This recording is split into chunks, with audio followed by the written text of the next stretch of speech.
USC current affairs विस्तृत Hindi voice over script दिनांक 5 वरीडर्स बोलनिया। नमस्कार साथियों, लिया काका बड़ा आज सुल्तान। आप सुन रहे हैं आज का विस्तृत उप्स करेंट अफेयर्स अनारिशी। आज हम दहशत फौज मई 2023 की महत्वपूर्ण राष्ट्रीय और अंतर्राष्ट्रीय घटनाओं को केवल समाचार के रूप में नहीं, बल्कि संविधान, शासन व्यवस्था, अंतर्राष्ट्रीय संबंध, अर्थव्यवस्था, पर्यावरण, आपदा प्रबंधन और नैतिक प्रशासन के संदर्भ में समझेंगे। उक्त परीक्षा में केवल तथ्य याद रखना पर्याप्त नहीं होता, बल्कि उनके पीछे के संवैधानिक सिद्धांतों और प्रशासनिक प्रभावों को समझना अधिक महत्वपूर्ण होता है। सबसे पहले बात करते हैं पद्म पुरस्कार 2023 की। राष्ट्रपति द्रौपदी मुर्मू ने राष्ट्रपति भवन में पद्म पुरस्कार प्रदान किए। भारत सरकार द्वारा दिए जाने वाले ये सम्मान देश के सर्वोच्च नागरिक सम्मानों में शामिल है। पद्म विभूषण, पद्म भूषण और पद्म श्री के माध्यम से कला, साहित्य, विज्ञान, खेल, समाज सेवा और सार्वजनिक जीवन में उत्कृष्ट योगदान देने वाले व्यक्तियों को सम्मानित किया जाता है। इस समाचार को ऊपर के दृष्टिकोण से देखें तो यह सीधे संविधान के अनुच्छेद 18 से जुड़ता है। अनुच्छेद 18 राज्य को हेरेडिटरी टिटल्स देने से रोकता है ताकि लोकतांत्रिक समानता बनी रहे।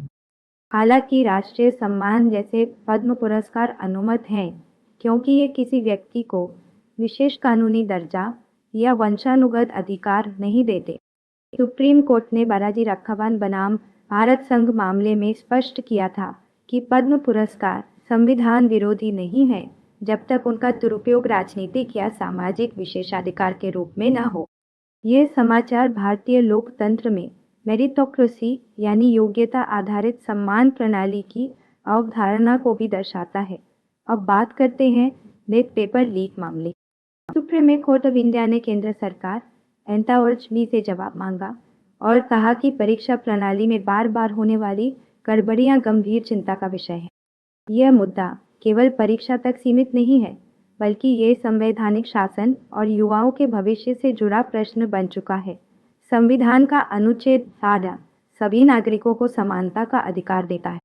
यदि परीक्षा निष्पक्ष नहीं होगी तो समान अवसर की अवधारणा समाप्त हो जाएगी। साथ ही अनुच्छेद जो गरिमापूर्ण जीवन का अधिकार देता है, उसमें गुणवत्तापूर्ण शिक्षा और निष्पक्ष प्रतिस्पर्धा भी शामिल मानी जाती है। इस घटना से संस्थागत जवाबदेही, डिजिटल सुरक्षा, परीक्षा सुधार और प्रशासनिक पारदर्शिता जैसे विषय सामने आते हैं।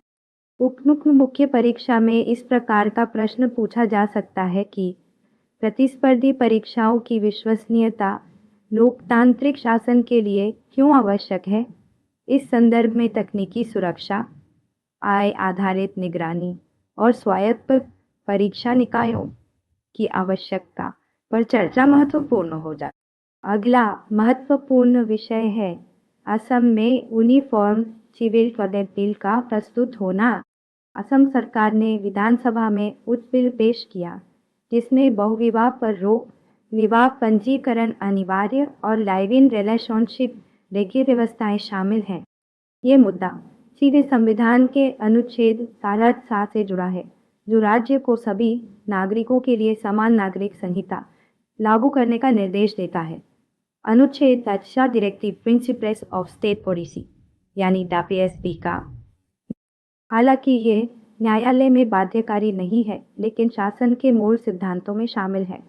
दूसरी ओर अनुच्छेद तत्व नागरिकों को धार्मिक स्वतंत्रता देता है। इसलिए का मुद्दा फंडामेंटल राइट्स और डिफिसिटी बीच संतुलन का उदाहरण बन जाता है। उसके लिए यह विषय अत्यंत महत्वपूर्ण है क्योंकि इसमें secularism, gender justice, legal uniformity और ट्राइबल ऑटोनॉमी जैसे आयाम शामिल हैं। असम द्वारा अनुसूचित जनजातियों को इस कानून से बाहर रखना भारत की विविधता आधारित संघीय संरचना को भी दर्शाता है। अब पर्यावरण और भूगोल से जुड़ी खबर पर आते हैं। इंडिया मेट्रोलॉजिकल डिपार्टमेंट ने दिल्ली सहित कई राज्यों में हथवावे अलर्ट जारी किया है। लगातार बढ़ती गर्मी केवल मौसमी घटना नहीं बल्कि क्लाइमेट चेंज का संकेत। इंदु के अनुसार जब तापमान सामान्य से 54 डिग्री अधिक हो और 60 डिग्री सेल्सियस से ऊपर पहुंच जाए तो हेटवेव घोषित की जाती है। यह समाचार उसके ज्योग्राफी और एनवायरनमेंट दोनों भागों के लिए महत्वपूर्ण है। Urban heat island effect, deforestation, concrete urbanisation और एल नीनो जैसी घटनाएं अत्यधिक गर्मी को बढ़ा रही हैं। भारत में इंदिमा द्वारा हीट एक्शन प्लान तैयार किए गए हैं जिनका उद्देश्य लोगों को जागरूक करना, जल आपूर्ति सुनिश्चित करना और स्वास्थ्य सेवाओं को मजबूत करना है। संविधान का अनुच्छेद 4 स्वस्थ जीवन और स्वच्छ पर्यावरण के अधिकार से भी जुड़ता है। पर्यावरण संरक्षण को लेकर अनुच्छेद 7 साला और नागरिकों का मूल कर्तव्य अनुच्छेद 8 भी महत्वपूर्ण हो जाते हैं। अब अंतर्राष्ट्रीय संबंधों की ओर बढ़ते हैं। क्वाड देशों भारत, अमेरिका, जापान और ऑस्ट्रेलिया की बैठक नई दिल्ली में होने जा रही। क्वाड इंडो पैसिफिक क्षेत्र में सामरिक संतुलन, समुद्री सुरक्षा और सप्लाई चेन रेसिलियंस के लिए महत्वपूर्ण मंच बन चुका है। यह समूह चीन के बढ़ते प्रभाव के संतुलन के रूप में भी देखा जाता है। भारत की विदेश नीति में स्ट्रैटेजिक ऑटोनोमी और मल्टी अरेंजमेंट का सिद्धांत क्वाड में स्पष्ट दिखाई देता है। उप्स के लिए यह समझना जरूरी है कि क्वाड कोई सैन्य गठबंधन नहीं बल्कि स्ट्रैटेजिक पार्टनरशिप फ्रेमवर्क है। इसका उद्देश्य free and open Indo Pacific सुनिश्चित करना, मैरीटाइम सिक्योरिटी मजबूत करना और रूल बेस्ड इंटरनेशनल ऑर्डर को बनाए रखना। UNCLOS यानी समुद्री कानून पर संयुक्त राष्ट्र सम्मेलन भी इस संदर्भ में महत्वपूर्ण हो जाता है। इसके साथ ही वेस्ट एशिया क्राइसिस और स्ट्राइट ऑफ हॉर्मुज पर अमेरिका और ईरान के बीच बातचीत भी चर्चा में रही। स्ट्राइट ऑफ हॉर्मुज दुनिया के सबसे महत्वपूर्ण तेल व्यापार मार्गों में से एक है और वैश्विक तेल आपूर्ति का बड़ा हिस्सा इसी मार्ग से गुजरता है। यदि यहाँ तनाव बढ़ता है तो भारत जैसे तेल आयातक देशों पर सीधा प्रभाव पड़ता है। भारत में महंगाई, फॉरेक्स रिजर्व, फिस्कल डेफिसिट और फ्यूल प्राइसेस प्रभावित हो सकते हैं। इसी संदर्भ में वित्त मंत्री निर्मला सीतारामन ने फ्यूल, फर्टिलाइजर और फॉरेक्स यानी तनख्वाह पर विशेष ध्यान देने की बात। ये समाचार भारतीय अर्थव्यवस्था की वैश्विक निर्भरता और ऊर्जा सुरक्षा के महत्व को दर्शाता है। अब बात करते हैं हज पिलग्रिम आगे की। लाखों मुस्लिम श्रद्धालु सऊदी अरब पहुंचे हैं। भारत जैसे बहुधार्मिक लोकतंत्र में यह समाचार धार्मिक स्वतंत्रता और सांस्कृतिक विविधता का प्रतीक है। संविधान का अनुच्छेद सभी नागरिकों को धर्म का पालन और प्रचार करने की स्वतंत्रता देता है। भारत सरकार हज यात्रियों की सुविधा और सुरक्षा के लिए सऊदी अरब के साथ समन्वय करती है, जो सॉफ्ट डिप्लोमेसी का उदाहरण भी है। इसके बाद गुलमार्ग गोंदोला रेस्क्यू ऑपरेशन महत्वपूर्ण रहा। तकनीकी खराबी के कारण फंसे पर्यटकों को भारतीय सेना, DRF और DRF ने सुरक्षित निकाला। यह घटना डिजास्टर मैनेजमेंट एक्ट 2004 और कोऑर्डिनेटेड गवर्नेंस का उत्कृष्ट उदाहरण है। भारत में आपदा प्रबंधन केवल प्राकृतिक आपदाओं तक सीमित नहीं बल्कि तकनीकी और मानव निर्मित संकटों तक विस्तारित हो चुका है। उप के लिए यह समझना आवश्यक है कि disaster preparedness, inter agency coordination और रैपिड रिस्पांस गवर्नेंस के महत्वपूर्ण अंग है।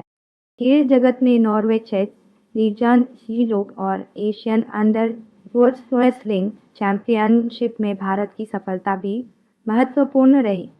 खेल केवल प्रतियोगिता नहीं बल्कि सॉफ्ट पावर और भारत की खेलो इंडिया और तोपशेमेच खेल प्रतिभाओं को प्रोत्साहित करने में महत्वपूर्ण भूमिका निभा रही है।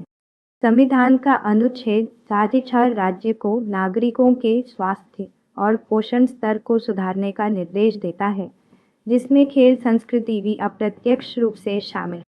अंत में आज के सभी समाचार हमें ये सिखाते हैं कि उप्स की तैयारी केवल तथ्यों का संग्रह नहीं बल्कि घटनाओं के पीछे छिपे संवैधानिक सिद्धांतों, प्रशासनिक चुनौतियों, वैश्विक राजनीति और सामाजिक प्रभावों को समझने की प्रक्रिया है।